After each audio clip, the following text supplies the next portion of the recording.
Oh, good morning, everybody, or good afternoon, or even possibly good evening, depending where you are in the world. Welcome to this very exciting webinar that we are going to be delivering today.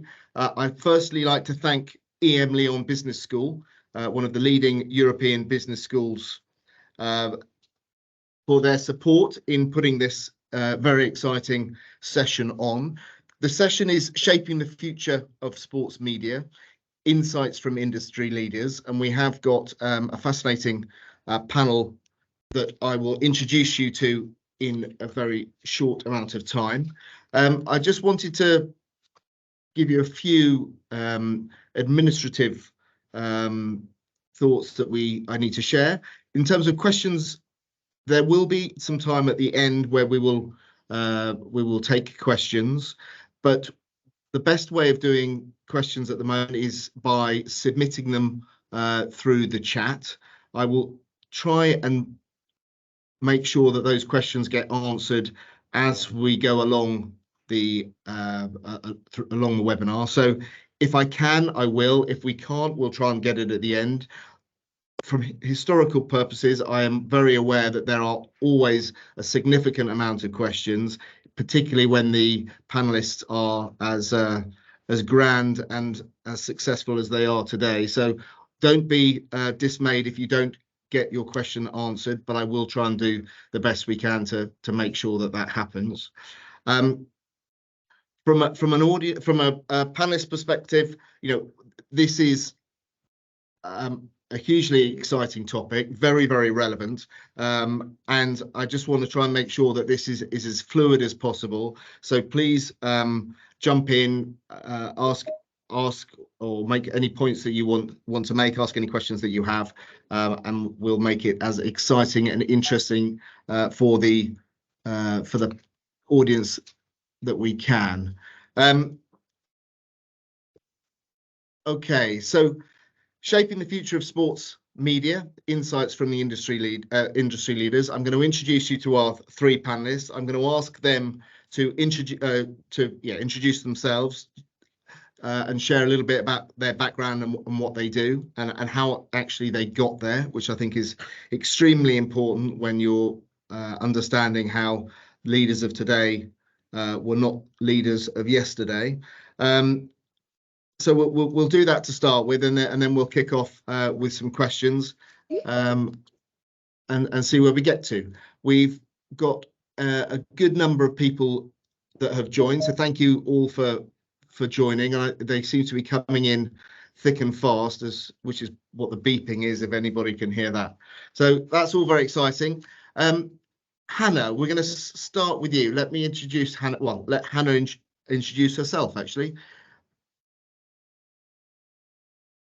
Hi everyone, thanks very much for having me. So my name's Hannah Brown. I currently lead women's sport at DAZN, a global broadcaster who some of you might know. We've got a big domestic business in Germany, Italy and Spain, where we are domestic men's rights holders, but also a global business around boxing, a global business around women's football, and we are pushing hard about our expansion into other markets. I'm sure we can get into that in a bit more detail, but my background is in finance. I worked for one of the big four and then went to Sky, who are a big pay TV operator in the UK, and did kind of finance and sports media and moved into joint ventures. And that took me to the US for a few years. And then the last 6 or 7 years in kind of growth stage businesses, which is how I've ended up getting involved in the business opportunity around women's football. So great to be here and looking forward to getting into some of the topics in more detail.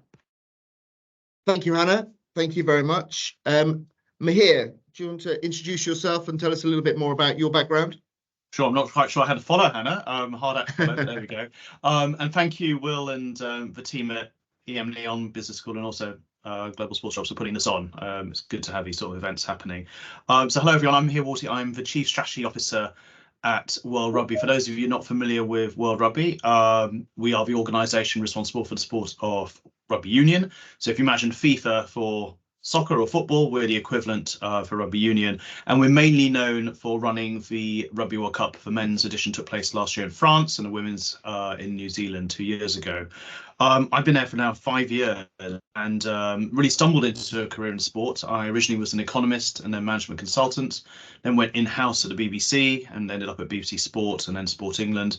Had a little detour in the world of advertising and then was rescued from there and returned to the world of sport 5 years ago, joining World Rugby, and really happy to be here, look after strategic planning at the organisation and also our CSR work, corporate social responsibility, so sustainability and diversity and inclusion as well. Interesting. Thank you, Mahir. Good to have you. Looking forward to what you have to say a bit later. Last but not least, Antoine, be great if you could share your background and for those that don't know you, sort of your experience within the sort of media landscape, sports media landscape. Okay, well, thank you very much, Will. And how am I going to introduce myself? I'm the outsider here, you know, because I'm the one who's not the experts in the media field. I'm from the academic side, and my background is in marketing, and more specifically into branding. I try to make sense of, you know, all these big transformation at work. And we use here at the school and in my classes, you know, the field of sports and media to play, you know, to play with and to, you know, observe this transformation. So we're outsiders trying to make sense of what's happening in that field. So once again, I speak in the name of the emlyon, which is a business school, and this is it. And besides this, what I'm doing is I'm in charge of a master's program here at emlyon, and so I think we have a few master's students joining today, listening to our panelists. Fantastic, Antoine. Thank you very much, and welcome to the students as well. So, without further ado, I just want to sort of set the scene. The global sports broadcasting landscape has changed profoundly, or transformed profoundly over recent years. And you just have to look at the Premier League that has recently done a deal for 6.7 billion that was described in the media as representing an increase of just 4%, a level that will effectively keep its revenues stable, although the number of live games is set to grow substantially. Over in Italy, the recent Serie A rights deal is what was $28 million US, less than the one it replaces, which, seen by industry commentators, was a lowball offer and majorly disappointing for the league. So, you know, the market is clearly changing. It's clearly evolving. There's new players coming in. There's established players trying to stay established, and there's new ways of doing things. What I'd like to start with really is just, Hannah, if you could sort of kickstart us off, is how do you see that market has changed, where it's come from and where it's going? It's a great question, Will. I mean, I think it's really interesting, right? So if you wind back in history, the role that sport played for broadcasters and platforms back in the 90s and the 2000s was tapping into visceral fandom, established audiences that either coalesced around, you know, premium football in many different markets. If we're looking at Europe, clearly in America, then we'll be talking about the NFL and around basketball and baseball, etc.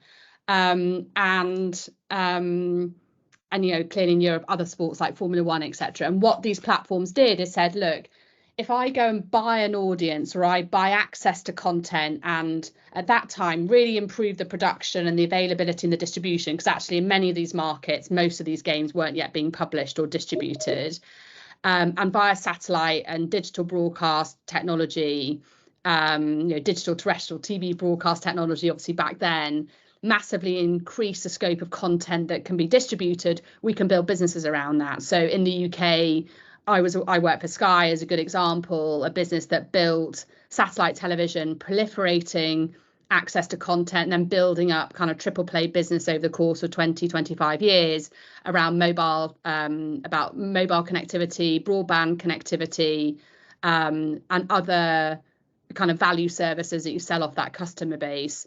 And because they knew what those audiences were, they were prepared to pay a big premium for them because they could bring those audiences onto platform and grow their businesses. So that was a very different model around where we're at now. And we're seeing a proliferation of different operators with slightly different business models, which we can get into in a bit more detail, who say, I recognise and I understand that audience, and either it's attractive for me to enter that market and therefore I pay a premium to get access to that content and see if I can figure out my business model that makes it make sense. Or I'm an earlier stage sports business, or I'm not in that tier 1 group, but I'm tier 2 or 3.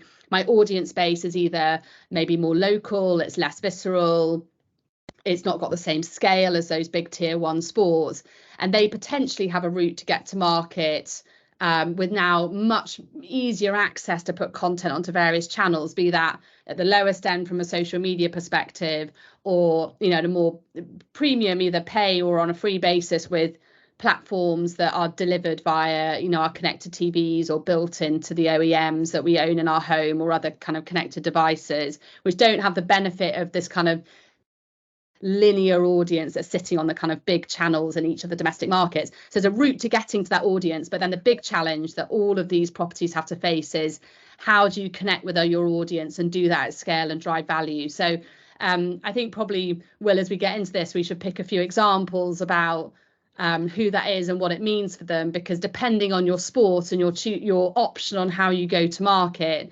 and your underpinning costs of being a reality of sport, right? Some sports are much cheaper to run than others, right? Running league football is inherently expensive, really difficult to get into league football unless you believe you've got a scaled opportunity around your audience, because it's just not possible to support that infrastructure, versus other sports like where we've seen fighting sports start out, right, where much not having support, the grassroots and big kind of stadium infrastructure in order to stand up and grow from a more accessible base, right? So there's lots of different dynamics at play here. And when you get into the specifics, it helps you kind of frame what you think is a realistic set of expectations and requirements of the various stakeholders involved. Hannah, fascinating. And that starts us off and builds a platform, to coin that phrase or that word, to launch this discussion. So thank you very much for that. Mahir, you're clearly a rights holder. You have the luxury of sort of having assets that you can share, utilize. Share with me a little bit more about World Rugby and how it is working with these different evolving landscapes, and what your objectives are, and how you're making those happen. I think both you and Hannah described two key challenges that we face now, and two key trends. You've highlighted the rights situation and the plateauing of that in many markets, or for many properties. That's not exclusive. We see some properties increasing in value. The NFL deal recently was extraordinary over in the US. So we see that, and Hannah very articulately described for proliferation of choice out there, and availability of different platforms and opportunities out there. So we look at each of those in turns. I think in terms of the challenge of that sort of plateauing in rights fees, we see that. That's certainly something we are aware of in our sport. As in general, a mid-tier sport with some exceptional properties like the Men's Rugby World Cup in particular. What we see is a flight to quality, which is why we see amazing deals like that around the NFL in America. And our challenge is to position our properties, and in particular, I guess, initially the Men's Rugby World Cup and also the Women's Rugby World Cup, and we're now relaunching the Sevens series, as assets, as you say, that all broadcasters really want to have and see driving either subscriptions or streaming value. I think that's one of the key challenges. In terms of the opportunity side, as I think building on what Hannah was saying, we have seen this. I'm old enough to see the original explosion of digital choice and platforms available through streaming online, and how that's changed with the arrival of opportunities such as Amazon and DAZN and Netflix and others. What I think we have initially done is really look at that as, if we look at the original model, say for Amazon, where you obviously had a shop window for, if it was in the bookshop, it would be selling the bestsellers, but also opening up the opportunity for the long tail of books and assets. I think that's what we have seen initially as an opportunity for our sport. So the ability to open up the sport to markets that conventional broadcasters aren't interested in. So the Men's Rugby World Cup is on prime time broadcast here in the UK by ITV or Canal Plus in France, but in China, they'll take the big matches, but then we use streaming to access and provide the sport to the millions of fans who are out there in very small communities around the world in what we'd call dark markets, and that's really a massive opportunity for us, and that's something which we'll maybe come back to, but we're building on with our own platform, Rugby Pass, as well. Interesting. Okay, thank you, Antoine. How do you see this landscape? I mean, you can hear from a rights holder, you can hear from DAZN themselves. From the perspective of the academic side, or maybe the theory side, emlyon Business School, what do you see? Where do you see this market, and where do you see it going? Well, what we can see, if I elaborate on what I heard from Anna and Mihir, first, globalization, of course, it opens up, opportunities for lots of right holders and consumers alike. But what we can see is that in reality, it gives a premium to, the strong IP and the strong products. If I take the example, you mentioned the Premier League. Premier League is, yes, of course, it's a UK league, but it's really an international league that has access to these big global markets. If I compare to, the French league, yes, it's still a national league, but internationally, it does not have this reach, as much. So what we can say is that globalization gives a better chance for strong products. So it means that the value of the IP is only, it's the value to have access and the reach to these consumers. I don't know if that makes sense, excuse my English here. But once again, there's a premium for strong IP here, when we look at globalization. Second is IP and right holders. I've understood this. And what we can see is, I heard this as well from here as well. The price, the cost of IP has gone through the roof. It means that the right holders are trying to, what we see is they're trying to, offer a better value, a greater value, and of course, get a better, return on investment on their value. So at the end of the day, the problem is consumer does not always well to pay a higher cost. So who's paying at the end? So you have, the value of the IP is going higher. The international reach, is also asking for this. But where is that going to take us? We don't really know. That's, what we can observe.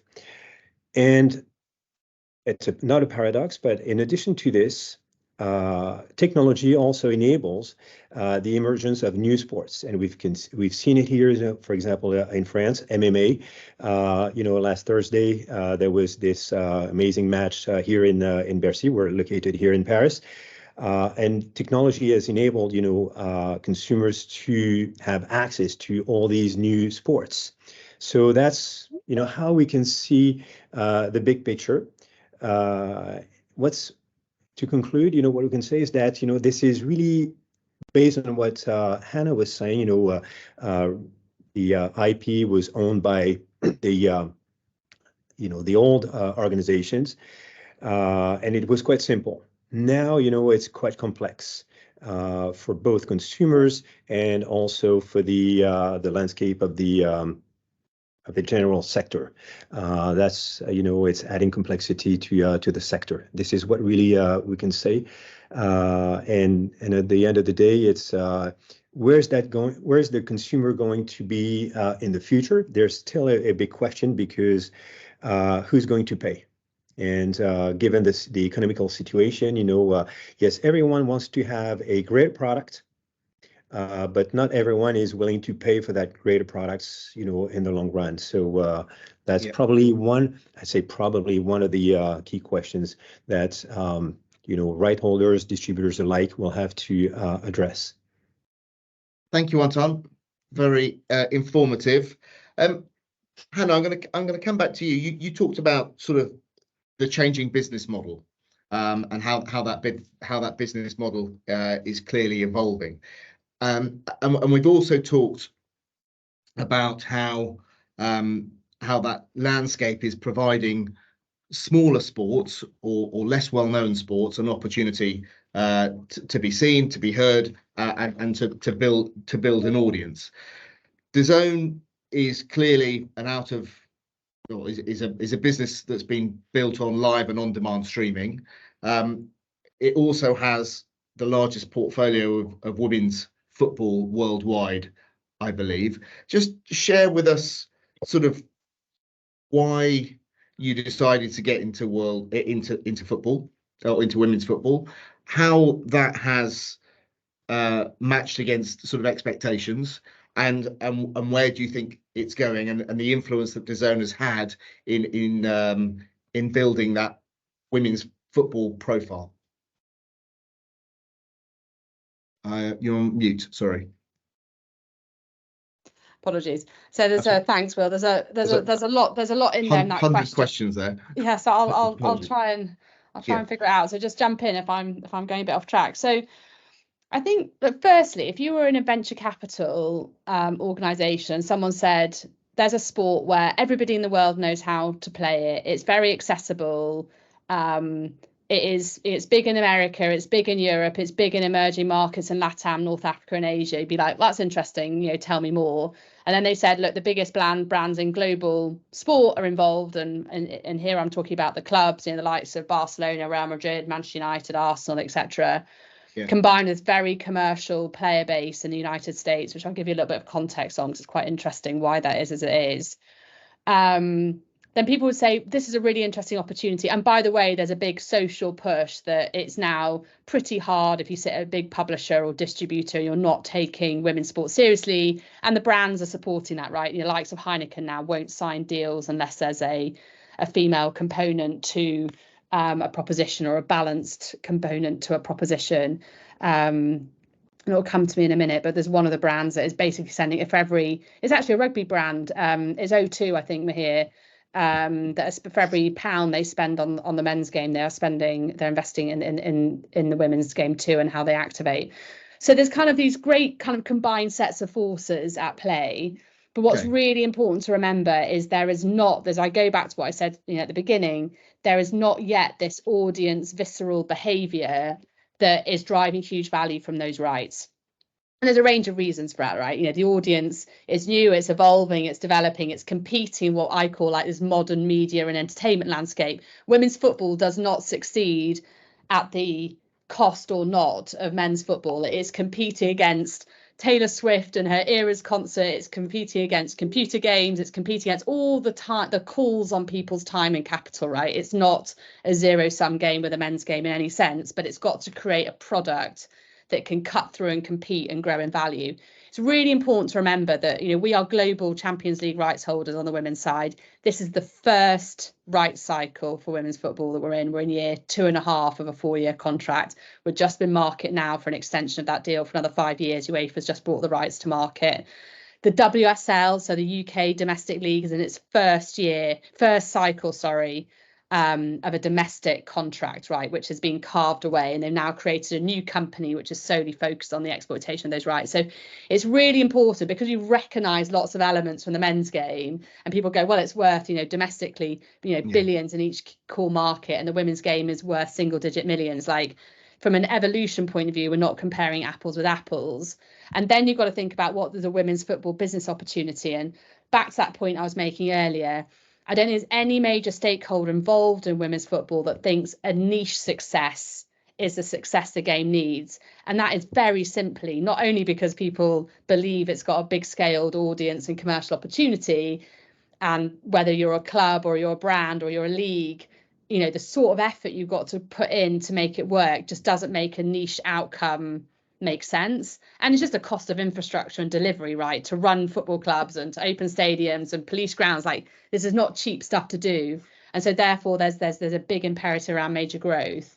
But the challenge, as I say, is that the commercial value around the media rights just simply isn't there. So I'll give you a bit of intel into that. So when we launched at DAZN, our ownership were interested in women's football. We bought global rights to the Champions League. We bought global rights to the Spanish League, Liga F. And we've got some decent domestic deals with the Frauen Bundesliga in Germany, similarly Serie A, and a bunch of international rights. We've got a good portfolio of women's football. When we launched, we didn't have a global freely available platform. We had decent pay businesses in Germany, Spain and Italy, which made sense, right? Because if you're a Bayern Munich fan and they're playing the Champions League, although annoyingly not this year, but for you guys in France, you've got PSG and Lyon in the Champions League, we could talk to the men's football audience we already had subscribed and cross-sell that. Now in France, we didn't have that business, right? So less relevant in France.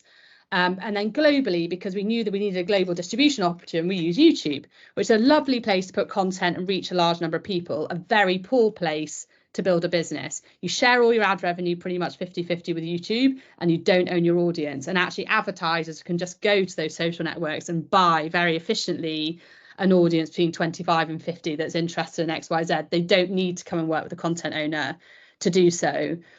But what was interesting when we put this content on YouTube was you publish content on YouTube. If it's available globally, you've no idea where your audience is going to come from. But actually, brilliantly, that audience has come from really valuable markets. So the big fiber markets in Europe and also the United States. And the good thing also about the audience is, again, you put content on social and some of it goes great and some of it doesn't. But on average, we're seeing audiences watching live content for about 20 minutes. Now, you're all students, and so you will understand that average is a pretty poor stat because it can mask the histogram of where information sits. But actually, when we've gone and carved out kind of low performing, like the long tail, we're seeing this kind of 20 minutes average audience in these core markets. It is pretty good. And then the other good stat we look at is where are you watching that on your device? So many of you will use YouTube on your mobile phone, but you also might be using YouTube through your big screen TV at home, either through your connected TV, or if you've got your domestic box operator has now got integrated apps into that environment. So in the UK, we have that, right? Netflix and Amazon Prime and Amazon Prime Video and YouTube, etc., built into the experience. And about 25% of the audience are watching on their big screen. So we're seeing that they're a good target, right, to move. So what we've done is now we've launched an on-platform free experience, and that's because we get to understand the data. We think that gives us a much better business proposition when we go and work with the leagues and with the clubs about how we collaborate with them around creating destination and learning and sharing of first party data. And then critically, we can build a much richer commercial environment for people to come and engage with us. So from our perspective, that's how we're thinking about business building, but it does require us to have really good sets of rights structures with the leagues.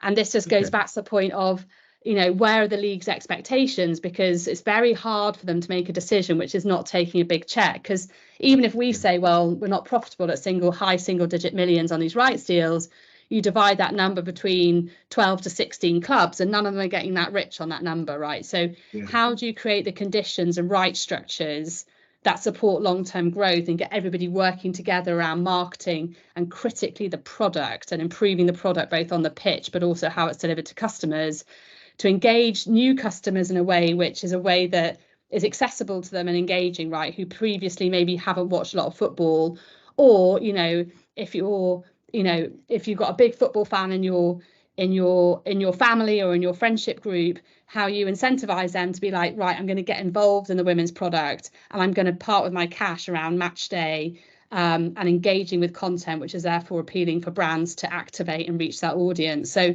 it's that piece around how you create the right incentive structures for people to do that, and for the leagues to value that just taking a short-term check and not getting to know their audience isn't necessarily the right answer if they're thinking about long-term growth. Fascinating. Thank you, Hannah. That really is fascinating.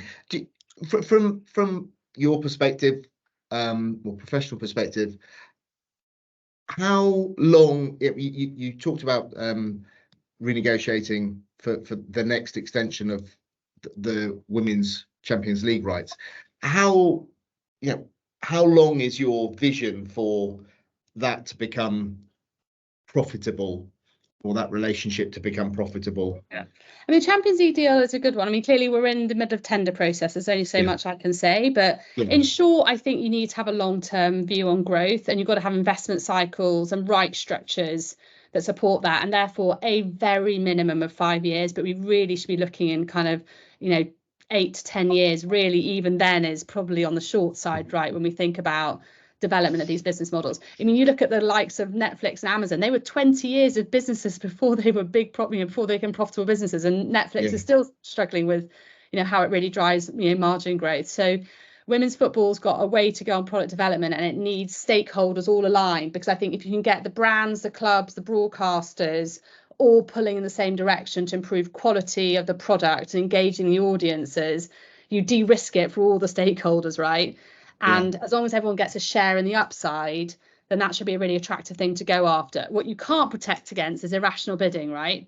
And it's very, very hard for leagues if there is irrational bidding, because clearly cash is king and it matters. And they've got to, and I understand that, right? They've got to pay players and, as I say, mow grass and open stadiums and run training and conditioning and all this stuff. So it's not easy, but I think aligning stakeholders and getting the right structures that were appropriate for the men's game, which is a lot of it was around protection and control and exclusivity for very understandable reasons, right? Because they were unlocking this visceral fan base. They wanted to make sure that they didn't get leakage and as many of them came to their platform as possible.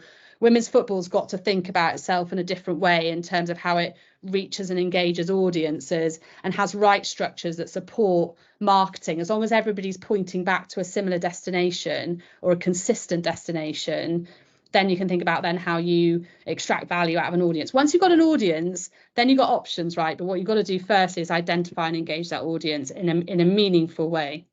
Because the one thing I'll say lastly on this is you can sell the dream once or twice, but you can't sell it a third or fourth time. So you can get brands or broadcasters to overpay for the first deal. You might get them to keep committing for the second deal, but you won't get them to commit the third or the fourth time unless they've got a good, strong business imperative to do so. Fascinating. Hannah, thank you very much indeed for that insight. Over to you, Mahir. I mean, you're the rights holder. You have got a number of different products or assets, as we mentioned earlier, that you are you're selling to market and to a fan base. What's sort of your strategy from a product and assets perspective, and where do you think that's going? So if we look at the discussion we had earlier about how the market's changing, we see it not a clear split, but if we take it at a very simple level, we've got the mainstream broadcasters that we look at engaging with, and then we have the opportunities that have come up through, obviously, streaming opportunities. And they're both massive for a sport like rugby, and especially for World Rugby, where we have the split between a massive mainstream property like the Men's Rugby World Cup and eventually the Women's Rugby World Cup as well. And we have then a sport which is big in a lot of small countries and small in a lot of big countries, if you see what I mean. We're big in places like New Zealand and Wales and South Africa, a bit in Australia, and we're small in most other markets around the world. So therefore, what we are trying to do is basically have our cake and eat it. We want to maintain our presence on big free-to-air platforms because live sport remains a great way of gathering big audiences for those broadcasters and having communities come together. So therefore, there's value in that, and it's obviously helpful for the sport in terms of its visibility and portrayal. And therefore, we focus on that in the traditional markets. But on the other hand, we are always trying to look at the opportunities around accessing communities more discreetly, and not just because we can then engage with fans in other parts of the world where there isn't maybe the mainstream demand, but also because then we can deliver value to our, as Hannah's talked about, to our sponsors and to our other partners in terms of identifying the consumers and fans we're engaging with. So a few years ago, during our last strategic plan, we looked at this. How do we do this? How do we get this balance right? And we took the decision to acquire an entity called Rugby Pass, which at that point was owned by Sky New Zealand. It was very basically a magazine type online product. And we relaunched it as Rugby Pass TV last year around the Men's Rugby World Cup to give some oomph to that launch and to bring in a new audience. It's now ticked over the 500,000 subscribers level. We're at 550,000 subscribers, I think. And we have viewing of about 1 million views or viewing hours per month. So the average consumer is sticking around for a bit of content. And that's really been helpful for two things. First of all, it allows us then to broadcast the other long tail of content I mentioned earlier, be it our new women's competition WXV, be it the 7 series, which we just relaunched, into markets where we don't have those mainstream TV deals, but also allows us then to use archive content and other assets to give extra value to those people who are already interested in the sport and acquiring it through sort of mainstream TV and other broadcast platforms. So that's the approach we're using, but it does require a continuous review of that and how it evolves, and whether or not that demand on sort of premium television still remains. But that's working at the moment. So your own streaming, you have your own streaming platform, which is essentially Rugby Pass. And has that exceeded expectation in terms of when you bought it to where you are now, or is that still sort of work in progress?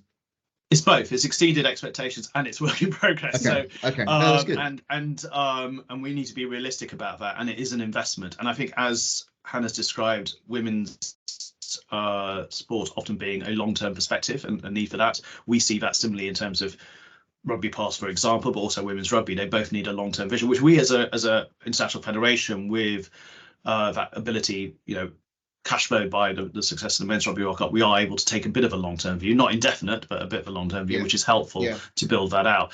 We also have the hope that Rugby Pass is not just an asset for World Rugby, but also for others in the rugby ecosystem to piggyback on. So rather than our individual member unions developing their own products at quite expense at times, they can utilize Rugby Pass and share content there as well, and sharing the upside as well. Because we are ultimately a not-for-profit, so trying to support the sport overall. Interesting. And Hannah, do you see that as a it's a competitive market clearly, and if it's not one organisation, it'll be another. But the sport or the rights holder does seem to be moving more into controlling its own sort of destiny from a media perspective than it ever used to be. And clearly, with the not decreasing media rights, because we just talked about NFL, but with it not being as stable as it used to be, having a bit of certainty by producing your own platform presumably gives the bigger media rights a level of comfort. Is that a threat to you guys? Look, I don't think anyone's going to see any of this as a threat, right? But it's just how the market plays out and how each kind of operator in the market finds what its unique contribution is and how it can do that well, right? Because if you're the BBC or ITV, you've definitely still got an important role to play. The likes of domestic rugby, for example, here, as much as even football thinks there's a really important role for those domestic operators to play around highlights and awareness, etc. Even football do so. Similarly, in France, the role of L'Equipe and other big domestic, freely available services have important roles. From our perspective, we operate as a global digital platform. We believe that gives us an ability to do work for a rights holder, which is hard for them to do it themselves. Standing up single sport services is expensive. You can just put them on Android and Apple devices and see where you get to. But if you really want to work in engagement, how you work with the big telcos and the people that control HDMI 1 in each of the core markets, so that you can easily surface content, because there's so much content out there. It's just making sure you're getting the engagement that you need. So how do you work with rights holders to do that? So I'll give you a couple of case studies. So one is we're the distributor actually globally now on a 10-year deal with the NFL. We pay them a decent MG for that. And their view is fundamentally easier for us to distribute that through the app versus them going and having to have a conversation with Samsung and LG and Sky and Virgin and Telefonica and all the big operators around the world to make sure their content is available and surfaced. So they're like, well, DAZN are doing that work. We'll pair in with them. We'll integrate into their service. We'll make sure that we're getting good data access, so that if in 10 years' time they don't like working with us, then they can take their data off and go and do it with someone else or themselves, whatever they want. So we've got to make sure we're a good data partner. But how can we improve efficiency and efficacy to get content to market? So that's our positioning, and we're now wanting to evolve that business model into the free space, and think about similar sorts of long-term arrangements with rights holders. The other case study, which I think is an interesting one, right, because they did it very early, is WWE. So WWE, niche sport, right, but with global interest and lots of value from that, whilst it's a scale niche, if you can be a scale niche, but it's a specific audience which are highly valuable. And WWE were really early to this, right? They launched the WWE direct-to-consumer product And they, you know, had tough conversations with rights holders, right, 10, 15 years ago around what content was on their direct-to-consumer product and what they licensed back to their broadcasters. You rolled forward 15 years in that process. They understood their data set in the United States. They did a big deal with, I think it was NBC, a big deal with one of the domestics. They then rolled back off their direct-to-consumer product because they knew what their audience was. They knew they could sell that. They knew what was engaged. They could do the cost benefit. Is this broadcast deal more valuable than my D2C? And they carved back rights to allow themselves to go and do this Netflix deal. So, you know, I'm not close to WWE's numbers. I've not looked at their ticker price or anything. And like, obviously how they're all now rolled up with TKO just recently. But like, they've created an opportunity for themselves to leverage that knowledge. So let's say Mahir sat in 15 years time with a really rich set of data on his direct to consumer product. He's then got options, right, to think about how he goes to market and pitches that content. He might say, right, by that stage, direct to consumer remains for a range of reasons still the right way to go, or he might be in a position where he can barter and leverage that. So it creates optionality. It makes sure you're pushing yourself to be innovative and honest about your audience and really know how to do it. And the final thing I'll leave you with is, like, you're not leaving. managing customer bases isn't as fun as it looks. So, you know, everyone thinks they can stand up a service, but engaging that audience, keeping engaging it, keeping it on platform, managing that platform, distributing it is hard work, right? And there's reasons why people get good at, you know, what their core competency is as a business. And so, you know, people shouldn't do it lightly, right? You don't just get to stand these services up. You just enjoy sitting in the long tail and no one engages with you. So even through a niche, you can cut through. And I'm sure what Rugby Pass is doing in parts of Southeast Asia and whatever is how it connects in with an audience and probably works hard to connect with local talent or audience groups to make sure it's well marketed. And so they get the engagement that they need. But it isn't easy. You know, we are in this incredibly cluttered and competitive content landscape. So yeah, that's always our kind of conversation with rights holders, right? Everyone wants to do it, but it's hard. So what is that kind of efficiency and efficacy piece, and how best to achieve your objectives? And I'd echo that. I think the idea of building it and they will come is a bit too simplistic, and I think it is hard miles, and there's definitely a one size fits all does not work. So different sports will be in different places, and you know, something I've looked at a long time ago when I was at the BBC, the idea of aggregating different sports on platforms because they are greater holistically. And as you say, Hannah, it's very hard to navigate the increasingly complex user experience as well. It's, you know, for a single sport to cut through is quite challenging. I guess we're testing that hypothesis, and we got, fortunately, the Men's Rugby World Cup in particular is a great beacon and North Star to drive that. The challenge for us is that's once every 4 years, 7 weeks. We need constant content, which we don't have necessarily all ourselves. We need our partners to help us with that as well. Fantastic. We are getting lots and lots of questions in. Thank you all very much for sending those through. I'm just going to take a bit of time out just to ask these questions to the relevant people.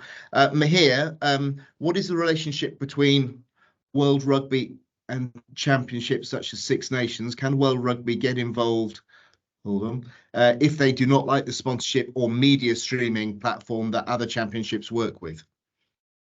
So in essence, Six Nations is a separate company. It's owned by the Six Nations who take part in it. For those who aren't familiar from outside Europe, it's England, France, Ireland, Scotland, Wales, and Italy.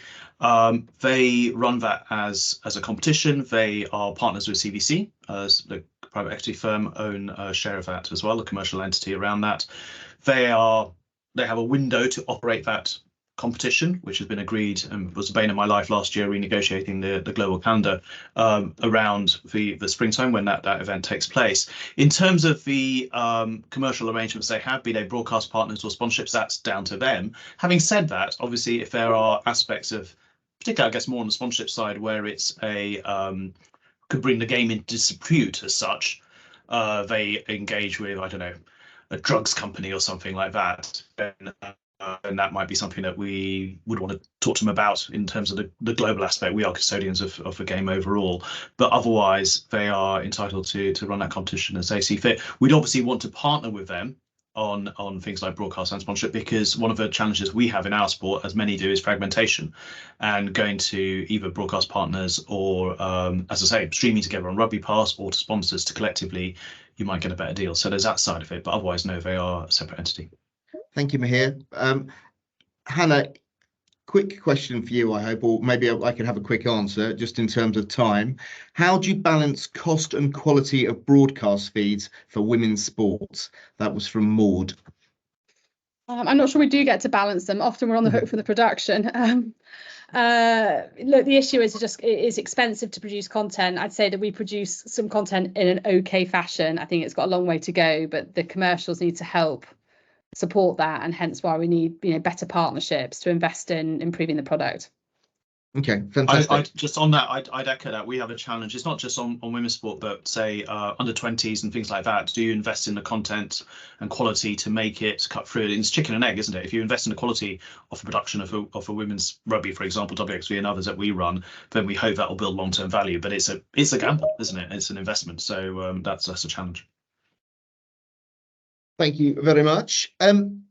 So conscious that we've probably got sort of 12, 13 minutes left. The questions are still coming in thick and fast, so thank you for that.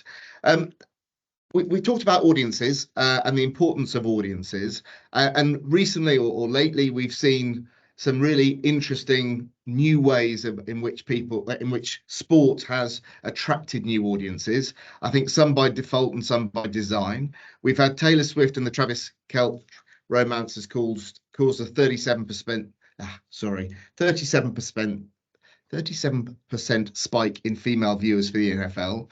The Netflix F1's Drive to Survive, has been much talked about, yet the tennis has not been recommissioned. And then clearly we've just had Netflix $1 billion investment in WWE. How are sports and platforms driving new audiences to more noticeably niche sports rather than those big sports? Antoine, what are your thoughts on that? Well, what we can say is that because we spoke about this big evolution between broadcasters towards OTT platforms and all these new ways of consuming sports, from the consumer's perspective. I mean, we used to look at the consumer, consuming live sports. It happens that consumers, and especially the younger audience, they're snacking content more and more. It doesn't mean that they cannot watch an entire match. Of course they can, but the consumption is becoming more and more individualistic. We used to look at the sports media as something to watch in a family or in groups. We're talking about the big broadcasters watching on big screens or on TV screens. And now, what we see is that from the consumer's perspective, yes, of course, they are consuming on their phone. What does it mean? It's not a matter of device. It means that they're consuming it individually. That's point number one. Second is not only they're consuming it individually, they can also consume it, in bars as groups on large screens and celebrate, these moments. That's one thing. In terms of also, I was also thinking in terms of the evolution. I try to refer to women's sports. Sorry. In addition to this, yes, live sports used to be important, not as much as we can see that they can consume, multiple matches at the same time, and go from one to another, and try to follow this. That's quite new in sense of consumption, and we have seen as well, this new consumption mode. They're consuming this. Not the live events, but you mentioned, Drive to Survive, the documentary series.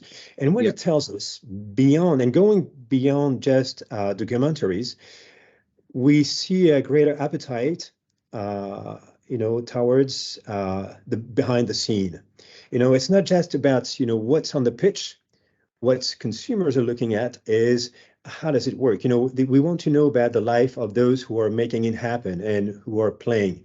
We want to be with them, right next to them. Don't want to be consumers, but we want to be part of the story. And it's really interesting to see in the activation programs that, right holders and distributors alike are, trying to develop in terms of activation programs. They try to give the sticks to the consumers as well.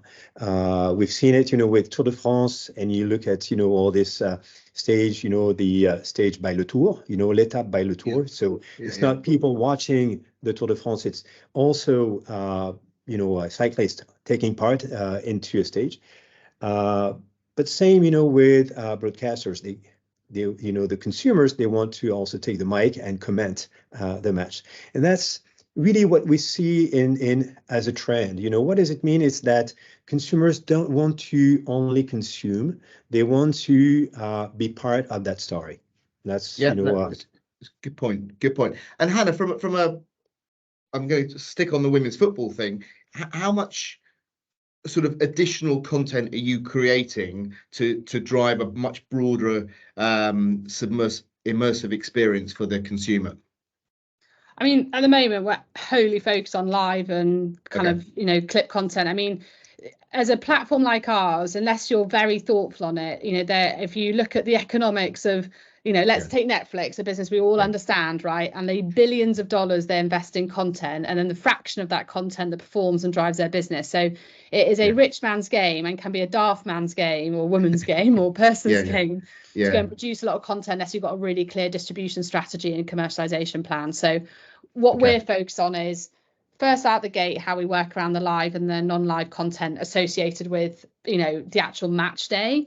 And then going forward, what is our rights holder relationship around marketing and commercial activation to allow the distributor and the rights holder to combine commercial rights together, right, and create opportunities for you then to go and think, right, what's an opportunity for us to go and produce, now it could be really high value content, right, in terms of non-scripted entertainment, or it could be something around unlocking content that hasn't been done before, right? So mic'd up training sessions, or following really cool players that have got good following and good interest from the moment they wake up and having their breakfast through to the match day, and behind the scenes. Like, there's a whole range of things from very cheap to very expensive. And how do you think about what that audience opportunity is, and create a structure of investment? I've not seen very many cases where spending a lot of money on production without a plan for it has worked out well for somebody.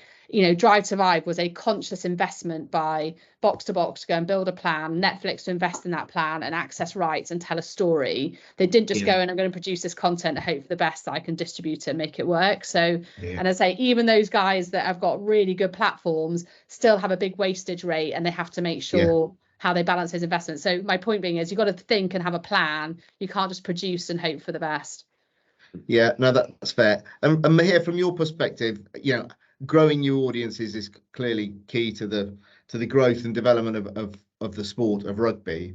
What's sort of the maybe the one single thing that you as a sport are most proud of in terms of growing that audience, to have an impact on that objective? So every sport out there has seen what's happened with Drive to Survive, and every sport's trying to find what, and all desperate to echo that. And in a way, it's seen as a panacea for many of the ills of many sports, and that's not necessarily always going to be the case. And rugby is no different. So we've certainly been exploring that, and we recently had a series of Six Nations doing Six Nations Full Contact on Netflix, which has done reasonably well and raised the profile of the sport. And is going to be recommissioned, I hear, which is successful. At World Rugby, we are no different. We are always looking at that sort of concept as well, and we've had a number of approaches. I think there's a bit of a myth, which I think Hannah's done a lot of work there to explode, that this is easy to do or cost effective, and that it's only going to take and turn players and athletes into either fascinating people that they may not be, or into millionaires, which these productions do not necessarily deliver on. They are often done absolutely from a very, very commercial point of view. From our perspective, I think there's two main things we're working on. One is looking at where there are parallels between rugby and other aspects of life that people want to engage with. So it's not just rugby from a purist point of view, but we do content around, for example, rugby and travel, rugby and food. We're doing profiles on some of the interesting aspects of a sport, which we believe feed more into maybe more conventional viewers, which is around the referees and what they go through, the training regimes, for example, around those aspects. We've got a fascinating series called Whistleblowers, which takes the lid off that a little bit. And we have our content platform Rugby Pass, which doesn't get to billions, but it gets to hundreds of thousands to share that out. And then the other thing we're really looking at hard is, as we try and look to expand the sport in the US in the run up to staging World Cups there in 2031 and 33, the men's and then women's there, what can we do from the supply side on the sport in terms of generating more support for clubs and the collegiate system out there, but also on the demand side, and investing in not just rugby characters, but characters in America and personalities, and supporting them who are interested in the sport or can talk about it effectively.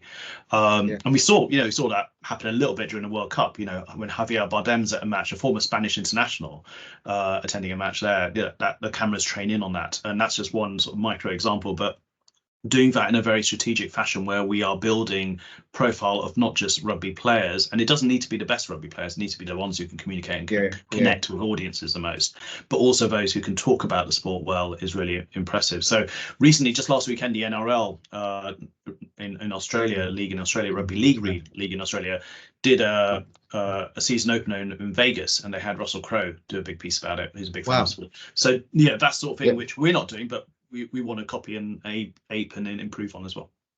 Perfect.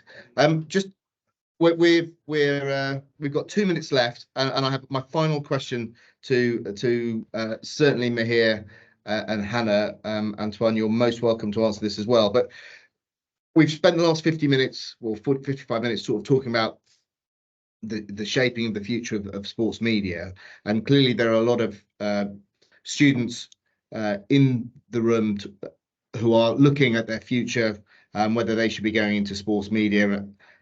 What do you feel are the kind of key requirements or components that they need to demonstrate to be successful in this space?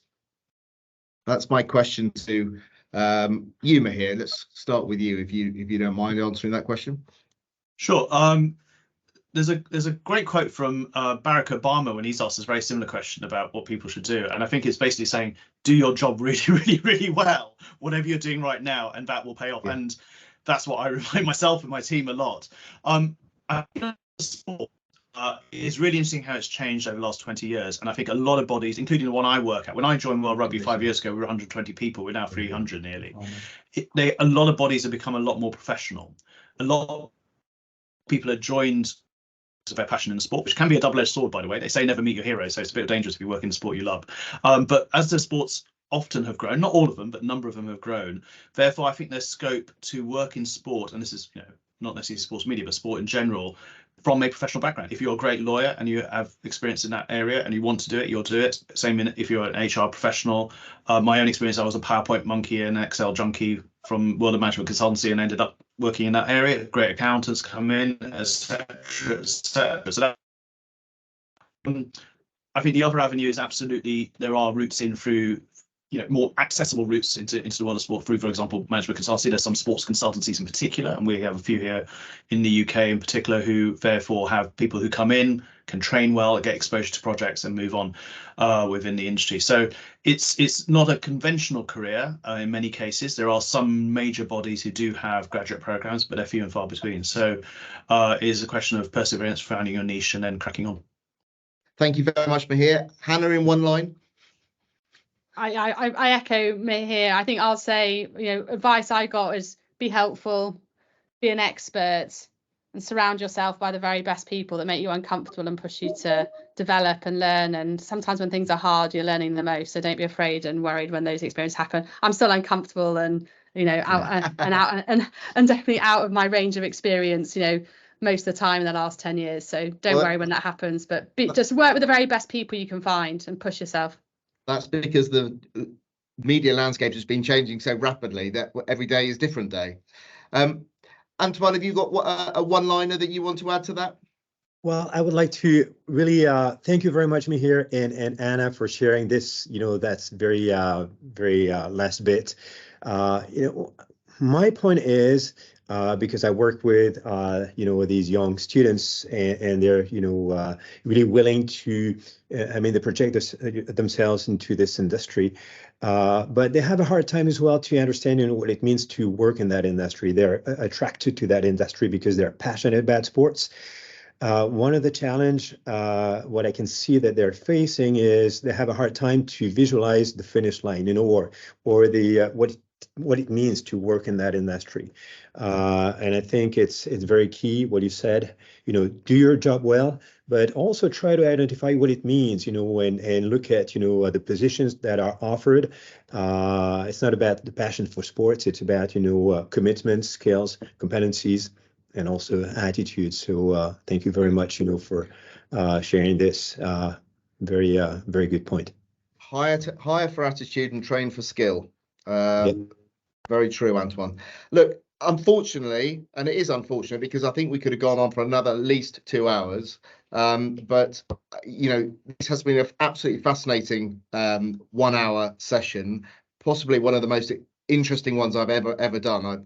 I've learned more today than I've learned probably in the whole of last week. So really grateful both to Mahir, to Hannah, and to Antoine for being on the panel today. Thank you very much to emlyon for partnering with us on this very exciting topic and very interesting topic. Thank you to you, the audience, for bearing with us. I'm sorry that we couldn't answer all your questions, but I hope that we answered enough to give you a broad enough perspective on what is happening in this space. It clearly is a very exciting space. It clearly is a very competitive space, but very rewarding as well, and very much at the cutting edge of what is happening in media across the globe, not just in sport. So clearly a very good time to join if you have the stomach and if you have the right attitude. And I wish you all very well. Thank you again very much to Mahir and to Hannah and to Antoine. Many thanks. See you all soon. Thanks, guys. Bye-bye.